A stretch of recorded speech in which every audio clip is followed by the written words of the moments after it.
ॐ नमः सिद्धेभ्यः।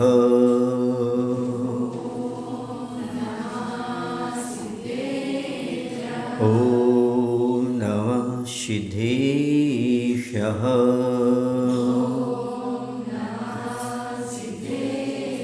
ॐ नमः सिद्धेभ्यः।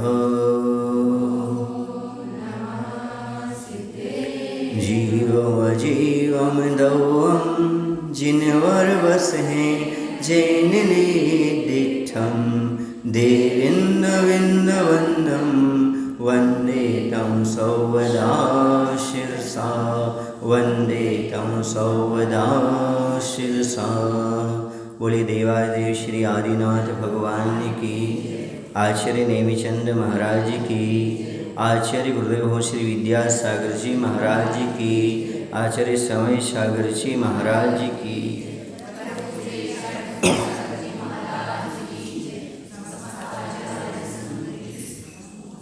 धर्म ध्यान का प्रकरण चल रहा है, जिसमें विपाक विषय धर्म ध्यान की बात हो चुकी थी।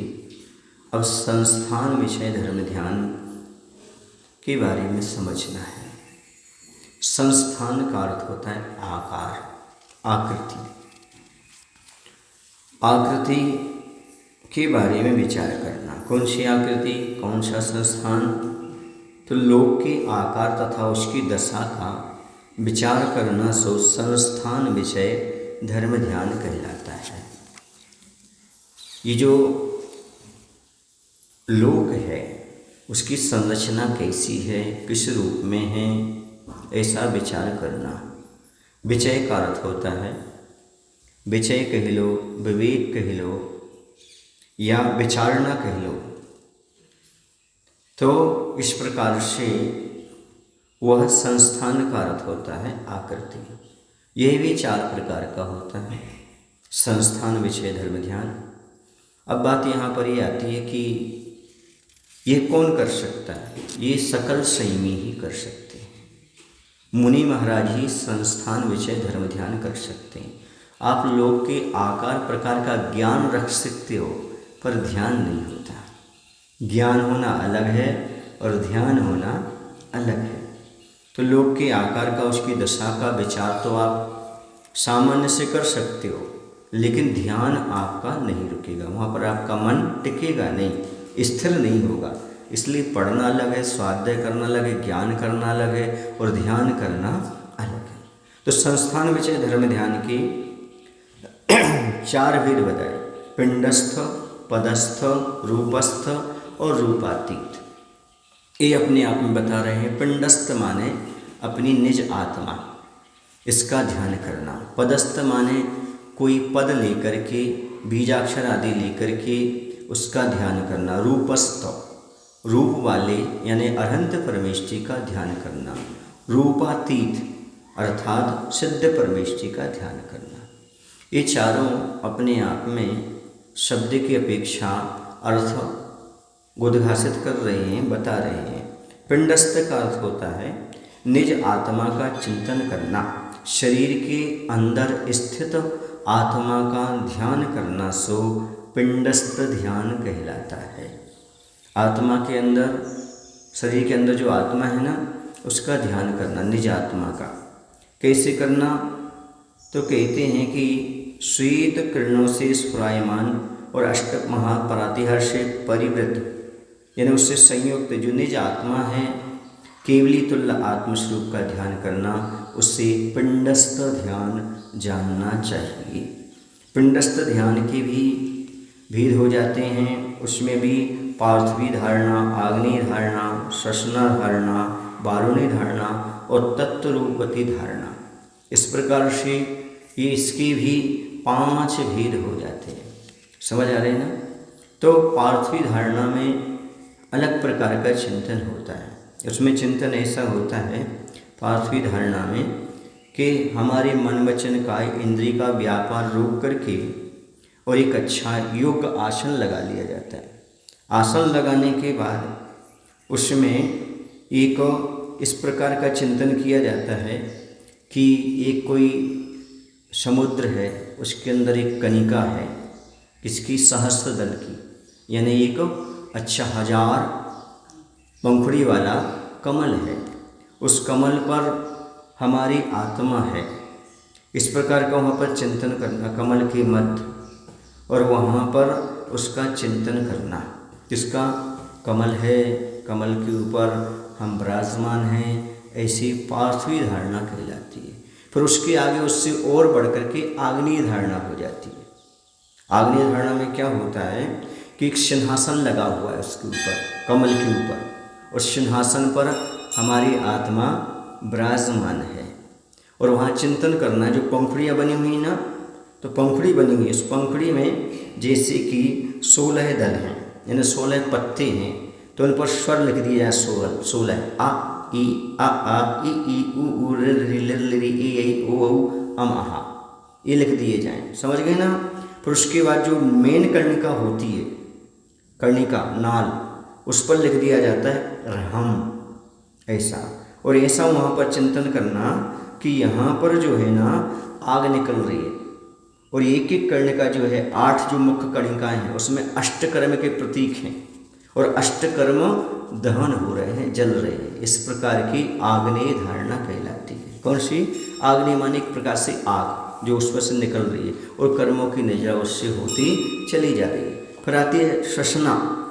ध्यान परायण जो योगी होते हैं वह ऐसे महाप्रबल वायुमंडल का, श्वसन माने वायु, वायुमंडल का चिंतन करे जो संपूर्ण आकाश को व्याप्त कर विचरण कर रहा है, जो अपने तीव्र वेग से देवों की सेना को विचलित कर रहा है, जो संपूर्ण स्वर्ग भूमि पर्वत मेरु कंपित कर रहा है, ऐसा मेघ समूह से बिखेरता हुआ समुद्र को क्षोभित कर रहा है, समस्त लोक के मध्य भाग में गति करता हुआ संपूर्ण दिशाओं में वह कौन?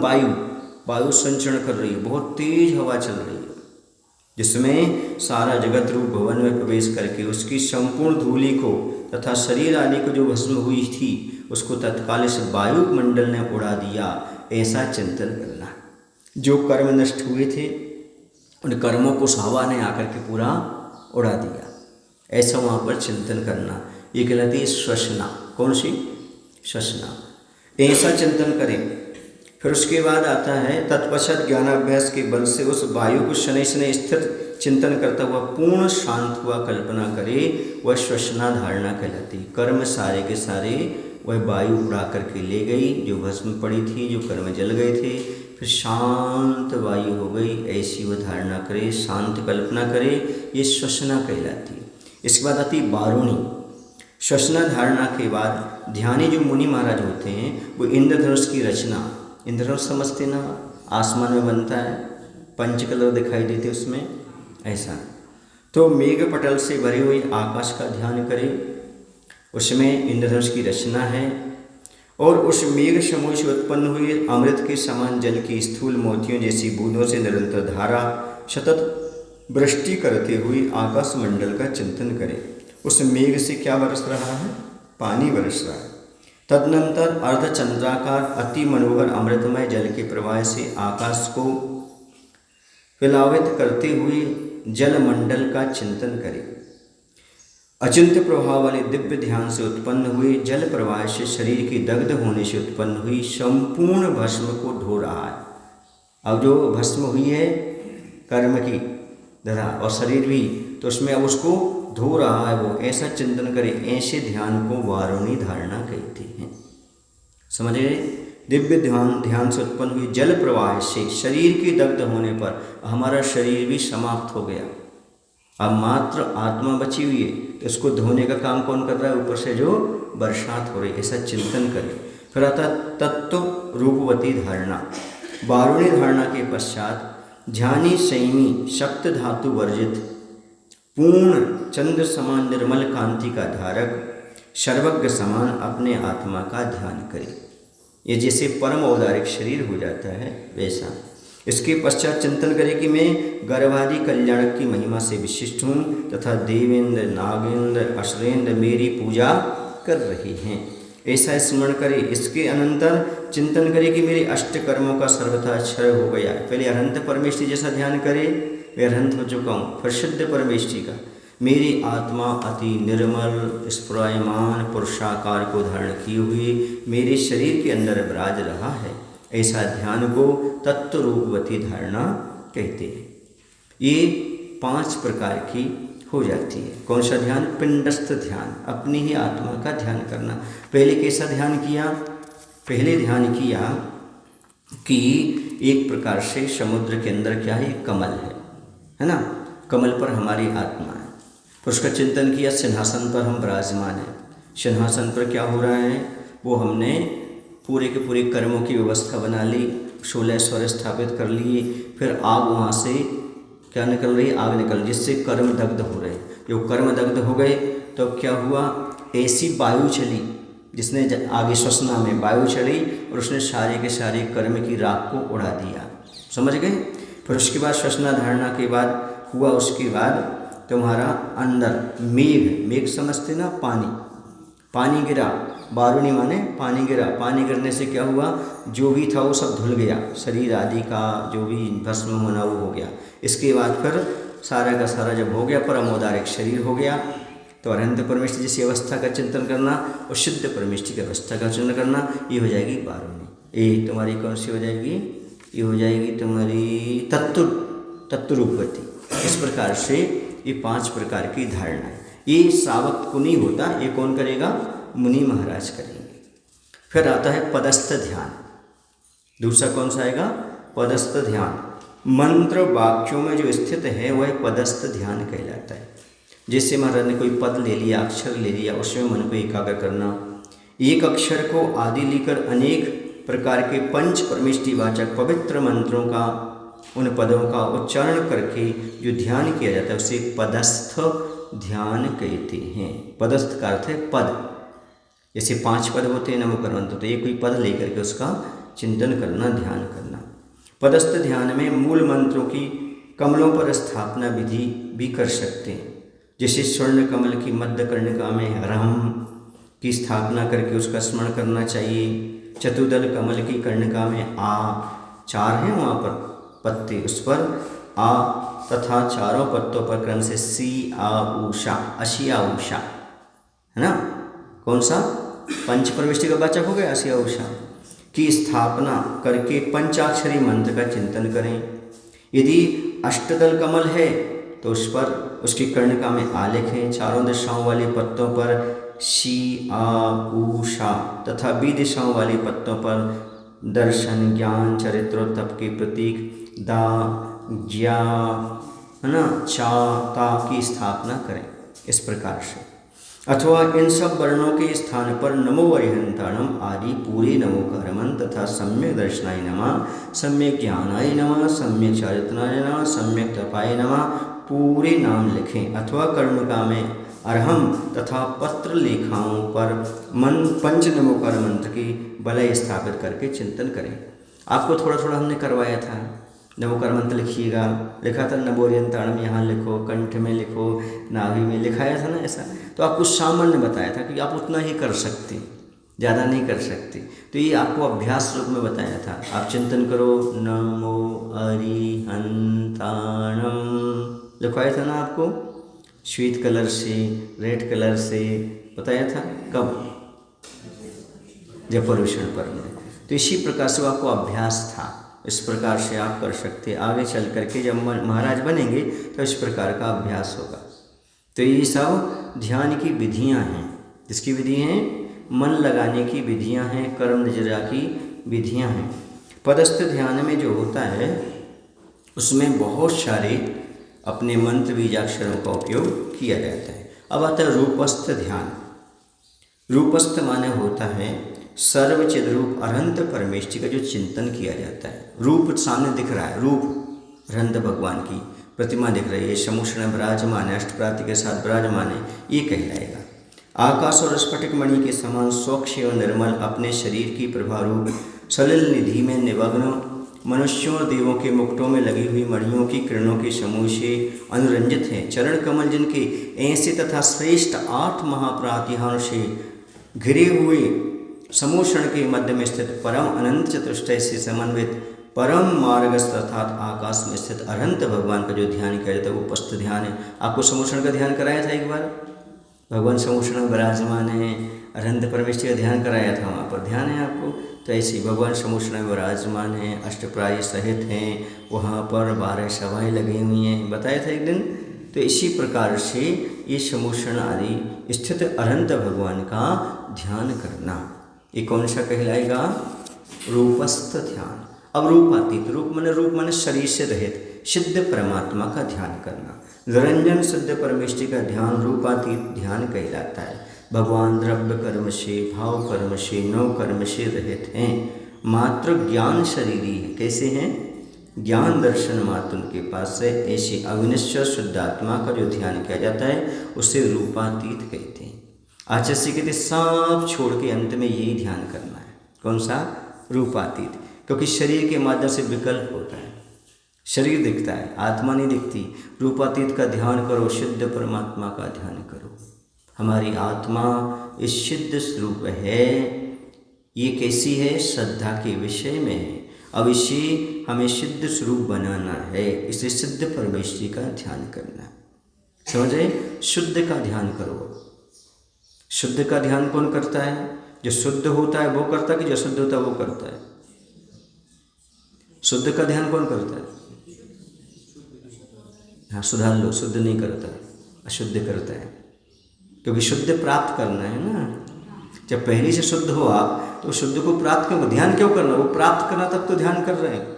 तभी अपने आप को अशुद्ध मानो, तभी शुद्ध का ध्यान कर पाओगे। अपने आप को शुद्ध मान के बैठ जाओगे तो अशुद्ध हो। यदि शुद्ध पहले से तो ध्यान करने की जरूरत क्या है?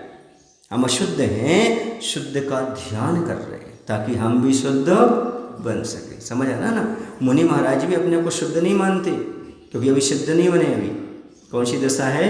अशुद्ध दशा है, असिद्ध दशा है।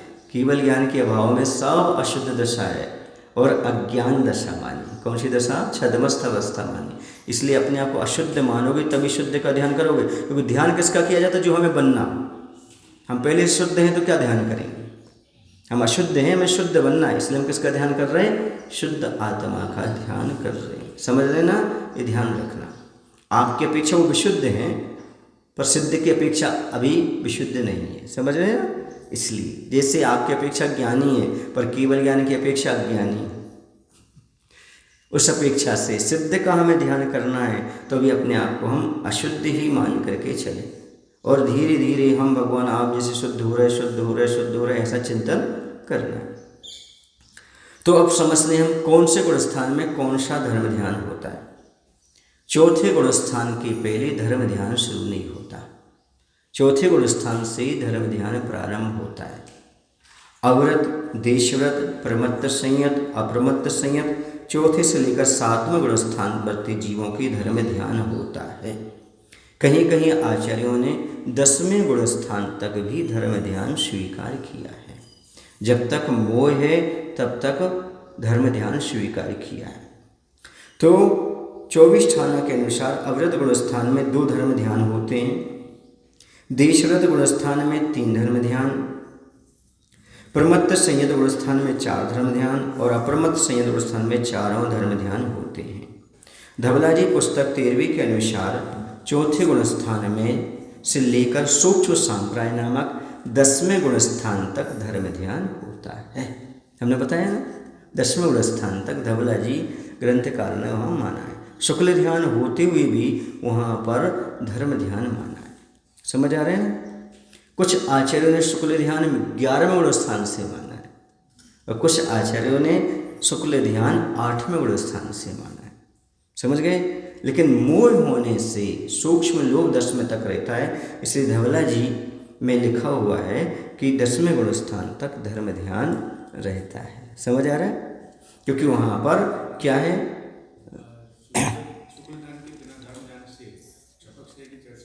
इससे हाँ, जिन आचार्यों का ये कहना है कि 11वें स्थान से होता है उनकी अपेक्षा चढ़ सकते हैं। सीधी सी बात है। और जिन आचार्यों ने माना है कि 8वें स्थान शुक्ल ध्यान होता है, शुक्ल ध्यान से होता है। हमें दोनों मान्यता है स्वीकार। हाँ, बिल्कुल बिल्कुल बिल्कुल। और ये बताओ, मोहिनी दर्शन, मोहिनी का क्षय तो चौथे गुण स्थान में हो जाता है, धर्म ध्यान से हो जाता है। दर्शन मुनि का पूरा क्षय हो रहा है वहाँ पर। इतनी ताकत है धर्म ध्यान में। धर्म ध्यान कमजोर नहीं है, सबसे बलजोर कर्म को नष्ट करने की क्षमता है धर्म ध्यान में। चौथे गुण स्थान में अव्रत है, कोई व्रत नहीं लिया उसने, तो अभी सम्यक दर्शन हो गया तो वह दर्शन मोहिनी का क्षय करके छायक समर्शन प्राप्त कर सकता है। इतनी क्षमता है उसके पास। किसके पास? गृहस्थ के पास। क्यों? राजा सैनिक को छायक समर्शन नहीं था क्या? रामचंद्र जी को छायक समर्शन नहीं था क्या? फिर घर में रहती हुई चौथे गुण स्थान में दर्शन मोहिनी का क्षय करने की क्षमता है धर्म ध्यान। समझ आ रहा है आपको? एक भी पाप नहीं छूटा, फिर भी ऐसी क्षमता है। तो ये सिद्धांत बड़ा मजबूत है। सम्यक दर्शन अपने महत्वपूर्ण है। इसे तो बार बार सम्यक दर्शन के बारे में आपको समझाया जाता है, मिथ्या छोड़ो मिथ्या छोड़ो।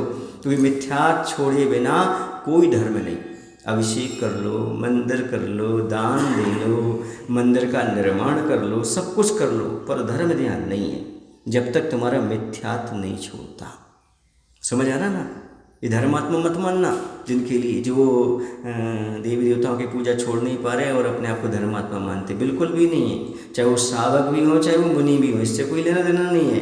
क्योंकि सिद्धांत तो सिद्धांत है। सिद्धांत सीधा कहता है धर्म ध्यान तो सम्यक दर्शन के साथ ही शुरू होगा, मिथ्यात्व के साथ वो धर्म ध्यान है ही नहीं। समझ आ रहा है? हाँ, क्योंकि शुभ योग होना अलग है, शुभ उपयोग होना अलग है। उनका योग तो शुभ है, उनकी मनोवचन क्रिया तो शुभ चल रही है, पर उपयोग में अशुभ चल रहा है, क्योंकि अभी मिथ्यात्व नहीं छूटा है। ऐसा समझ में? क्रिया तो शुभ कर रहे हैं, लेकिन योग तो शुभ है, मनोवचन काय तो शुभ है, लेकिन जो उपयोग है वो अशुभ चल रहा है। क्यों चल रहा है? क्योंकि अभी सम्यक की प्राप्ति नहीं हुई है, सम्यक दर्शन का अभाव। समझ लेना अच्छी तरह से। इसी तो मैं कहता हूँ जिसके पास मिथ्यात्व है वह जिन दर्शन से बाहर है, वो जिन दर्शन में ही नहीं है। जिन दर्शन में कौन आएगा? जिसकी दृष्टि सम्यक हो गई है। क्योंकि चौथा गुण स्थान आया है तभी तो सम्यकता है, सम्यकता है तभी तो जिन दर्शन में आया हो। तो उसके पहले कहाँ से आया हो? अरे यदि पाक्षिक सावक भी बनना है तो भगवान का पक्ष तो लेना पड़ेगा, दर्शन प्रतिमा की ओर तो बढ़ना ही पड़ेगा ना। बोलो, मिथ्यात्व तो छोड़ना ही पड़ेगा ना। मिथ्यात्व नहीं छोड़ा तो कैसे? इसलिए चौथे गुण स्थान के पहले धर्म ध्यान नहीं है। एक कंडीशन मैंने बताई थी, नरकों में दो धर्म ध्यान नहीं होते, नरकों में एक ही धर्म ध्यान होता है, क्योंकि वहाँ पर अपाय विषय धर्म ध्यान नहीं होता। वैसे सम्यक दृष्टि के दो धर्म ध्यान होते, समझ गए? कौन सी? आज्ञा और अपाय। लेकिन नरकों में नहीं होते, क्योंकि दूसरे का भले के बारे में वो सोच ही नहीं सकते, उनके पास चिंतन नहीं। और यदि आपके लिए क्या चाहिए हो, विपाक विषय धर्म ध्यान चाहिए, तो असंयम दशा में नहीं होगा। उसे पाना है तो आपके लिए कम से कम पंचम गुण स्थान चाहिए। कौन सा गुण स्थान चाहिए?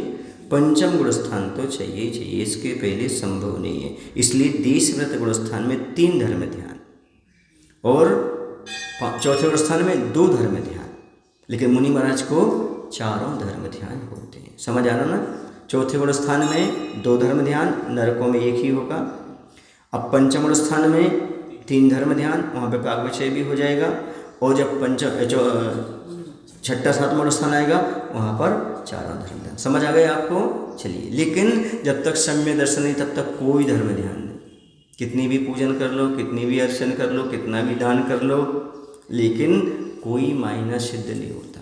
एक सज्जन थे, एक गांव में थे हम, वो आचार्य से बस खूब आगे पीछे रहते थे, खूब दान करते थे।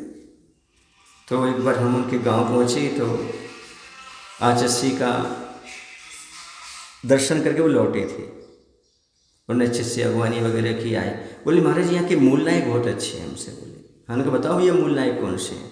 तो उन्होंने जाकर के क्षेत्रफल दिखा दिया। हमने कहा भैया तुम्हारा धर्म ध्यान नहीं है, ये कितना भी दान करो, कुछ भी करो, जब तक मूल नायक को नहीं पहचानो, भगवान को नहीं पहचानो, तब तक कुछ नहीं होता। हमारे यहाँ मूल नायक मात्र कौन होते हैं? केवली भगवान होते हैं, और कोई मूल नायक नहीं होते। समझ आ रहा? अब ऐसे भी लोग हैं जो आचार्य के पास रहे हैं, महाराज के पास रहे हैं, इधर उधर रहे, उन्हें ये नहीं पता कि आखिरकार सम्यक किसे कहते हैं, आखिर मूल नायक कौन से होते हैं, सच्चे भगवान हमारे कौन से हैं, ये भी नहीं ज्ञान। समझ आ रहा ना? भेड़ चाल चलते रहते हैं, समझाना बहुत मुश्किल होता है, ये सही है गलत है। नहीं नहीं, वो उन महाराज ने बताया था। अरे उन महाराज ने बताया था, हमें क्या कह रहे हैं? जब तक वो महाराज हो चाहे गृहस्थ हो, जब तक वह कैसे कह रहे, सम्यक दृष्टि नहीं है तब तक उनको धर्म ध्यान है ही नहीं। समझ रहे, बाहर से कोई भी लिंग होते इससे क्या होता है, बाहर से कुछ भी भेष बना लो उससे कोई मतलब नहीं। सम्यक दर्शन नहीं तो आपके पास धर्म ध्यान है ही नहीं। ये सबसे पहले क्या प्राप्त करो, सम्यक दर्शन, बिल्कुल श्रद्धा अटूट बना करके रखो। तो ये 10वें गुण स्थान तक बताया। धर्म ध्यान का फल क्या है, तो कहते हैं धर्म ध्यान प्रधानता से पुण्य का कारण है, संवर और निर्जरा का भी कारण है, और परंपरा से मुक्ति का भी कारण है। क्योंकि जो वर्तमान में संवर और निर्जरा का कारण है वो आगे चल कर के मोक्ष का भी कारण होता है, मुक्ति का कारण होता है। क्योंकि उसी के माध्यम से, संवर और निर्जरा के माध्यम से मुक्ति की प्राप्ति होती है। जो वर्तमान में सोच लो, विचार कर लो, कर्म निर्जरा का कारण है, वो आगे चल के बंध का कारण कैसे बनेगा, वो तो किसका कारण बनेगा, मुक्ति का कारण ही बनेगा। समझ आ रहे ना। पुण्य फला अरहंता, पुण्य का फल है जो अरहंत पद मिलता है। अब वो अरहंत पद जो है क्या हमारे लिए संसार का कारण है, बोलो ना, किसके कारण है, वर्तमान में भले वो अरहंत दशा है, पुण्य के फल से प्राप्त हुई, लेकिन वो संसार के कारण नहीं है, अब वो मुक्ति का कारण होगी।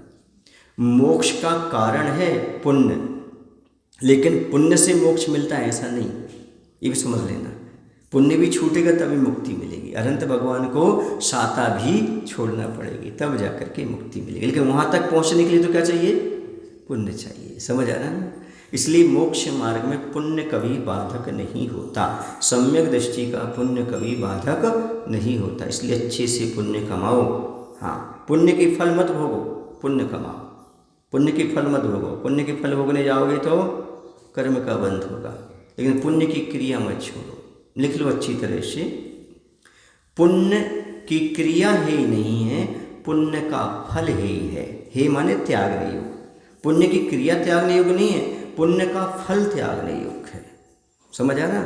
लोग क्या कहते, पुण्य है, पुण्य को छोड़ो, पुण्य की क्रिया से क्या होगा, ऐसा समझा कर भोली जनता को पूजन से विमुख कर देते हैं, दान से विमुख कर देते हैं, बस तत्व ज्ञान की बात करते हैं। इसलिए मैंने लिखवा दिया आपको, पुण्य की क्रिया छोड़ने योग्य नहीं है, पुण्य का फल छोड़ने योग्य है।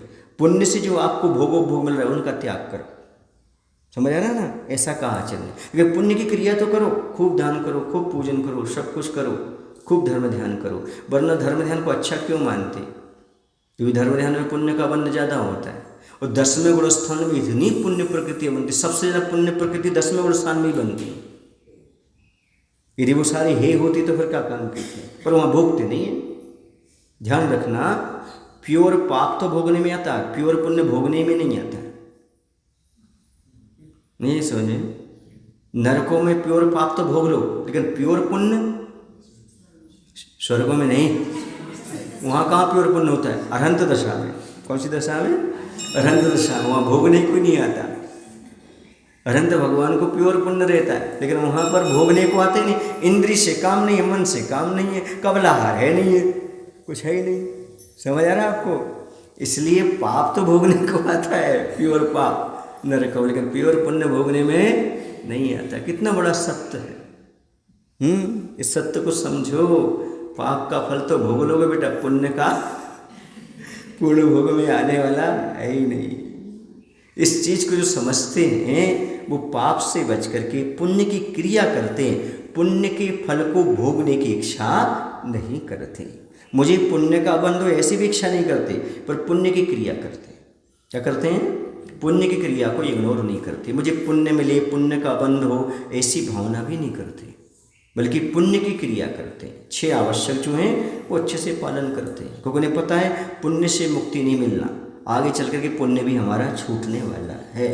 समझ आ रहा है। लेकिन तुम लोग मत करना, तुम तो पुण्य कमाना अच्छे से। मुनि महाराज की बात कह रहा हूँ, पुण्य की क्रिया में भी नहीं रमते। समझ रहे, अब भगवान की भक्ति में बहुत देर तक लगे हुए नहीं, अब वो पुण्य की क्रिया भी छोड़ देंगे, बिल्कुल निर्विकल्प। अभी नहीं बता रहा हूँ मैं आपको ऐसे करके। तो उस पुण्य की क्रिया में भी नहीं लगेगी, प्रतिक्रमण छोड़ देंगे, उस समय गुरु को छोड़ देंगे, भगवान को छोड़ देंगे, सबको छोड़ देंगे। मात्र किसका ध्यान करेंगे, आत्मा का ध्यान करेंगे, पाप पुण्य से ऊपर उठ करके। लेकिन अभी आप नहीं करना, वरना पुण्य से उठकर पाप में गए आपकी इतनी क्षमता नहीं है। एक तरफ कुआ एक तरफ खाई, बीच में श्रावक भाई, अभी तुम्हारे पास नहीं आई, बीच में से निकलने की चतुराई, हमसे पूछो कैसी आती है इन दोनों के बीच में से निकलने की चतुराई। इसलिए अभी आपको पुण्य की क्रिया बिल्कुल नहीं छोड़ना, अच्छी तरह से पालना, इसलिए कहा है, क्योंकि आप ऊपर उठ ही नहीं सकते। ये बताओ, जब यहाँ पर स्पष्ट रूप से कहा है कि पंचम गुण स्थान तक 3 धर्म ध्यान होते हैं, कितने होते हैं? और मुनि महाराज के भी 7वें गुण स्थान तक धर्म ध्यान ही होता है। अब धर्म ध्यान क्या है? शुभ रूप है। कौन रूप है? अब शुद्ध रूप कहाँ से प्राप्त हो गया? और आज चौथे गुण स्थान में शुद्ध रूप चल रहे हैं, उनको कर्णानुयोग का ज्ञान ही नहीं है।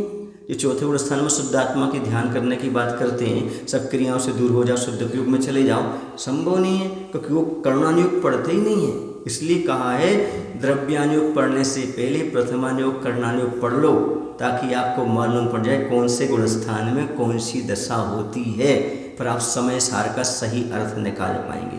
वहाँ कौन से सम्यक दृष्टि को कहा है शुद्धानुभूति, वीतराग सम्यक दृष्टि का वर्णन है, ना कि अवरस सम्यक दृष्टि का। समझ आ रहा है आपको? तो ये समय सार कब समझ में आएगा? जब आप कर्णानुयोग को पढ़ लेंगे। इसलिए प्रथमम कर्णम चरणम द्रव्यम, पहले प्रथमानुयोग, कर्णानुयोग, चरणानुयोग और द्रव्यानुयोग, ऐसा कहा है इस अनुसार। यदि आपको समय सार पढ़ना ही हो तो किसी मुनि से पढ़ना, या आपको समय ना मिले तो मैं आपको 2 पुस्तकें दे रहा हूँ, समय सार समाधान भाग 1, समय सार समाधान भाग 2 आ चुकी हैं, कल ही उपस्थित हुई हैं यहाँ पर, परसों, तो आपको मिल सकती हैं। वो मैंने आचार्य से पढ़ा समय सार है, उसमें जो हम लोगों ने शंकाएं व्यक्त की हैं, आचार्य ने उसका समाधान दिया है। शंकाएं आपकी भी हैं, मेरी भी हैं, एकांत पक्ष वालों की सारी हैं। यदि उसको आप पढ़ेंगे तो आपको समय सार का रहस्य पूरा समझ में आ जाएगा। 500 शंकाएँ, कितनी शंकाएँ हैं? दोनों भाग में 500 शंकाएँ। उसके बाद बहुत अच्छी अच्छी इसमें कोटेशन हैं, वाक्य हैं जो आचार्य ने दिए हैं बीच बीच में शंका के बावजूद। तो 2 पुस्तकों के रूप में संकलित है। समझे? आपके नगर में कोई महाराज जी हैं ना, उन्होंने संकलन किया है। समझ आ रहा? हाँ, अभी हैं वो आपके नगर में, तो आप उसको अच्छी तरह से पढ़ सकते हैं। क्या होता है, जब आचार्य स्वाध्याय कराते हैं तब सामने वाला क्या शंका कर रहा है, ये टेप में नहीं आती, कैमरे में भी नहीं आती, माता आचार्य का समाधान आता है। लेकिन जो वहाँ बैठा रहता है वो शंका भी नोट कर लेता था, समझदार था वो, और समाधान भी नोट कर लेता था। समझ गए ना? तो दोनों चीज़ें आपको प्राप्त हो जाएंगी। उनके पास कैचिंग पावर अच्छी थी, तो गुरु की कृपा से सारी चीज़ें उसमें आ जाती थी। जिसे आपने सांप का चा समाधान सुना होगा, पढ़ा होगा शायद, उस बस्ती में शांति नगर में चल रहा था, शांतिनाथ जिनालय में चल रहा था। कोई बता रहे थे कि कन्नड़ भाषा में चल रहा था। कौन सा? सांप का चार समाधान, वो भी संकलन किया हुआ है। द्रव्य संग्रह समाधान भी संकलन किया हुआ है। और अभी कन्नड़ भाषा में मेरे पास है भी, कौन सा? सांप का चार समाधान, 2-4 प्रति रखी हुई हैं। पूज्य सुखवास सागर जी महाराज ने इसमें मेहनत की है। उन्होंने बहुत सी पुस्तकें कन्नड़ में करने का प्रयास किया, उनको हमारी पुस्तकें बहुत पसंद आई तो उन्होंने उसको कन्नड़ में की है। समझ रहे? तो ये भी सांप का चार भी की। अभी उन्होंने द्रव्य संग्रह मांगी है, उनके पास भेजिए, हो सकता है वो भी वो कर सकते हैं। और हम कहते हैं समाधान जो समय सारे ये तो कन्नड़ में होना चाहिए, ताकि आप लोगों तक, मेरी नहीं है वो पुस्तक, सारा विषय आचार्य का, लिखने वाला मात्र मैं हूँ उस समय। समझ गए ना? तो वो भी कन्नड़ में सबके लोगों तक पहुंचना चाहिए कि समय सार ग्रंथ है क्या, ताकि समझ सके उसमें कहाँ कहाँ गड़बड़ी लोग करते हैं। समझ रहे हैं ना? तो समय सार समाधान भी दोनों पुस्तक लेकर के आप जो पढ़ना चाहे वो लेना, अपने लेकर के घर रखना चाहे वो नहीं, हाँ, क्योंकि अवमानना नहीं करना, उसको अच्छे से पढ़ना है। तो इस प्रकार से ये धर्म ध्यान का प्रकरण। अब धर्म ध्यान का फल क्या बताया? पुण्य का कारण भी है, संवर नजरा का कारण भी है, और क्या है? परंपरा से मोक्ष का कारण है। और वर्तमान में आकुलता नहीं हो, निराकुल भाव बना रहे, सुख परिणाम में बना रहे, हमारा मन निर्मल बना रहे, हम 5 पापों से दूर हट सकें, भगवान की भक्ति कर सकें और श्रावक और मुनि का धर्म पालन कर सकें। इसलिए धर्म ध्यान का ही साक्षात फल है। समझ गए? इस फल को अच्छे से प्राप्त करो। जैसे आप अभी बैठे हो, निराकुल भाव में हो कि नहीं? यहाँ वहाँ की बातें नहीं। निराकुल भाव का अर्थ ये मत समझना शुद्ध में चले गए। निराकुल भाव का अर्थ है अभी आप पापों से बचे हो, विष्णु से बचे हो, राग देश से बचे हो, यहाँ वहाँ की बातों से बचे हो। ये धर्म ध्यान हमारे लिए सबसे बचत दो। और जो समोषण विधान हो रहा है ना, ये धर्म ध्यान के लिए ही हो रहा है। किसके लिए हो रहा है? ताकि आप 7 दिन पूरा का पूरा समय समोषण विधान में लगा सकें, अच्छे से धर्म ध्यान कर सकें। पता नहीं कौन से अभव्य जीवों को आकर के वहाँ देख करके धर्म के प्रति ऐसा लगे कि ये भी कोई चीज़ है, कोई भव्य आत्मा होगी, वो देख करके लगे सम्य दर्शन की प्राप्ति कर ले। अरे इतने समोषण होते हैं, इतने सुंदर समोषण होते हैं, इतनी अच्छी होती है, व्यवस्था होती है, मुझे तो पता नहीं था ऐसा भी समोषण होता है। 24 समोषण देख करके 25 समोषण उसके मन में सम्यक दर्शन की भी प्राप्ति हो सकती है। सच्चे भगवान तो ये देखो सारे देवी देवता इनकी सेवा में लगे हुए हैं। ऐसा भाव उसके अंदर आ जाए, जो सम्यक दृष्टि हैं उन्हें ऐसे भाव आ जाए, ये भगवान साक्षात समोषण में पहुँचूँ और मैं भी दीक्षा लेकर अपना आत्म कल्याण करूँ। ये सारी व्यवस्थाएँ हैं, मात्र बाहर से प्रतिक्रिया नहीं है ये देखना सुंदरता वगैरह, अंदर से भाव प्रकट करना है समोषण देख करके। ये भगवान मुझे भी ऐसा कब समोषण में जाने का सौभाग्य मिलेगा, साक्षात भगवान होंगे, उनकी दिव्य ध्वनि खिल रही होगी। समझ आ रहा ना? 7 दिन ही भावना बना भगवान, अभी तो स्थापना निक्षेप से हूँ, आगे मैं साक्षात आपके समोषण में कब विराजमान हो जाऊँ, ऐसे भाव। समझ आ रहा? ये धर्म ध्यान का प्रकरण आज पूर्ण हुआ। मैं सोच रहा था जल्दी जल्दी करूँगा, पर इतना अच्छा विषय रहता है कि थोड़ा सा खोलना पड़ता है। सीधा सीधा निकाल लेंगे तो आपको समझ में नहीं आएगा। बोलो महावीर भगवान की जय। आचार्य प्रभु श्री विद्यासागर जी महाराज की। हे प्रभु, हम सभी को इतनी शक्ति, इतनी बुद्धि देने की कृपा करो ताकि अपने जीवन में कम से कम आत्म ध्यान हो और धर्म ध्यान थोड़ा अधिक हो। ऐसी कृपा आपकी बनी रहे। नमो शिवाय।